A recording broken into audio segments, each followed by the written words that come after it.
And it looks like many countries are increasing their efforts for border security and immigration enforcement around the world, which is, I mean, some humanitarians are protesting it, saying that you're stopping people's free movement. I've always said this before. I think that border security is a good thing.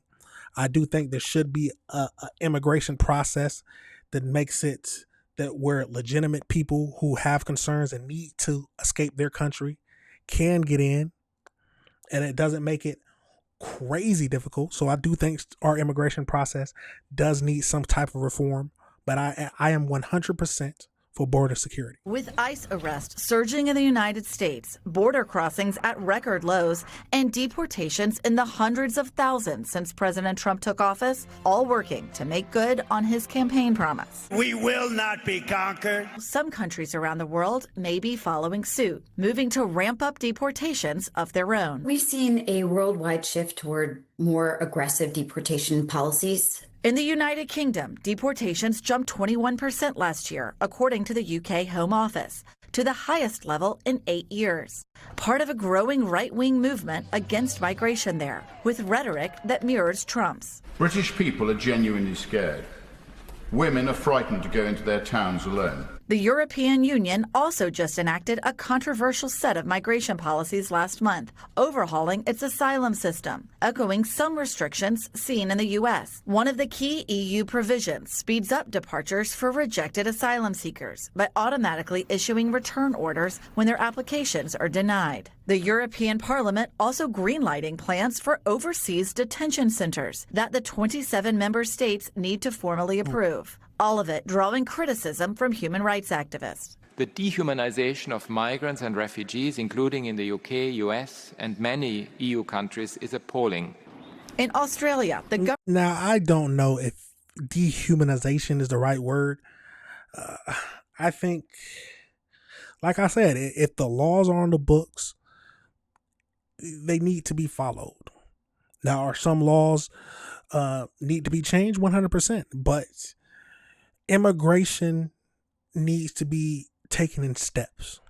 People should not just be able to come over to the country whenever they want to and be here without a legitimate reason.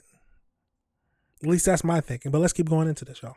Government inked a deal with a tiny Pacific island, agreeing to pay Nauru more than $1 billion over 3 decades to house deportees who can't return to their home countries. And in the world's most populated country, an immigrant fight heating up as human rights groups accuse India of forcibly expelling mostly Muslim, ethnically Bengali residents to its neighbor Bangladesh without due process. If they are here illegally, including from Bangladesh, we have laws to deal with them, and they'll be accordingly dealt with.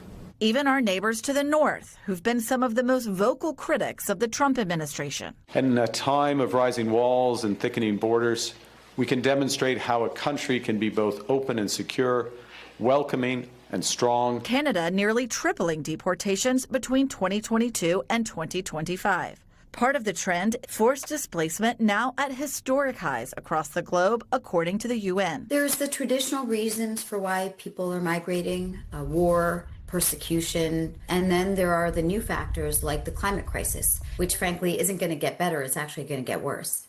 Are other countries inspired by America's immigration policies, or is it simply that American immigration policies are part of a global phenomenon? I certainly believe that there is some causation as well as a correlation. The U.S. has always been a global humanitarian leader, and when the U.S. steps up, other countries respond, and when the U.S. steps back, other countries use it as an excuse. But with the majority of Americans disapproving of President Trump's immigration agenda, the benefits and consequences of following in his footsteps will certainly have a global impact.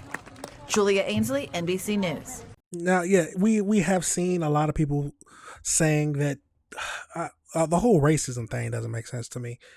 But I think there needs to be some kind of line that should not be, stepped on. we have countries for a reason. We have borders for a reason. Now, I'm not saying that people shouldn't immigrate. I'm 100% for legal immigration. But I think that people's cases need to be heard. I think that we need more people to hear the cases. I think that we need more judges to oversee them and rule.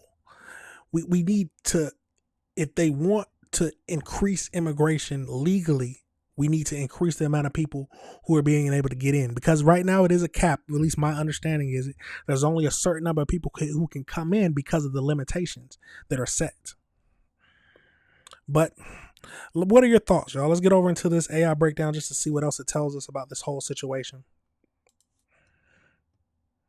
So as we know, global border security and immigration enforcement has ramped up dramatically, driven by a surge of migration from conflicts, economic instability, and climate change, alongside a political shift towards right-wing governments.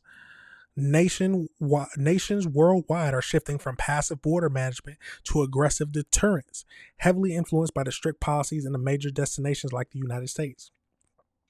Governments are increasingly utilizing mass removals and accelerated deportation programs to return undocumented individuals to their origins. Wealthier nations are pushing their border outwards by paving third-party countries to intercept, detain, and screen migrants before they ever reach the sovereign border. High-tech digital infrastructure is rapidly replacing the traditional methods using facial recognition and digital registries to log travelers. Jurisdictions are collaborating across oceans to target human smuggling networks and drug cartels that exploit migration's pathways. And we know that is true, that the cartels and different criminal organizations will use that migration or the migration pathways to get people into the country. That is a true fact. So how are the major regions tightening control?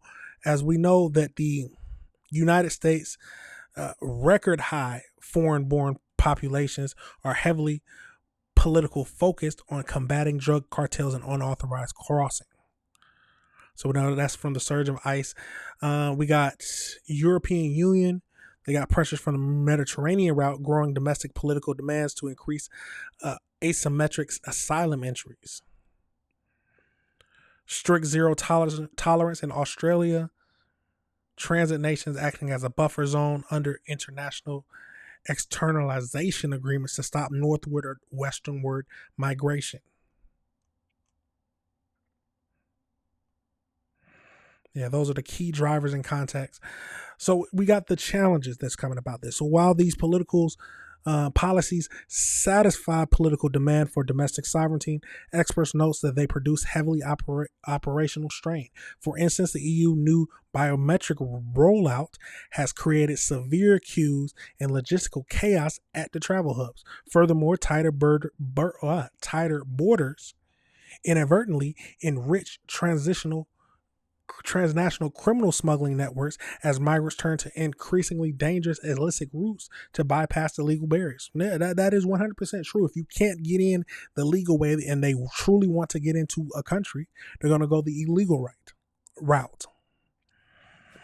So the real question is, how do you feel about this? Do you feel that having strict border security is a problem? Do you feel like that some people feel that we shouldn't have borders and you should just be able to go wherever you want to go?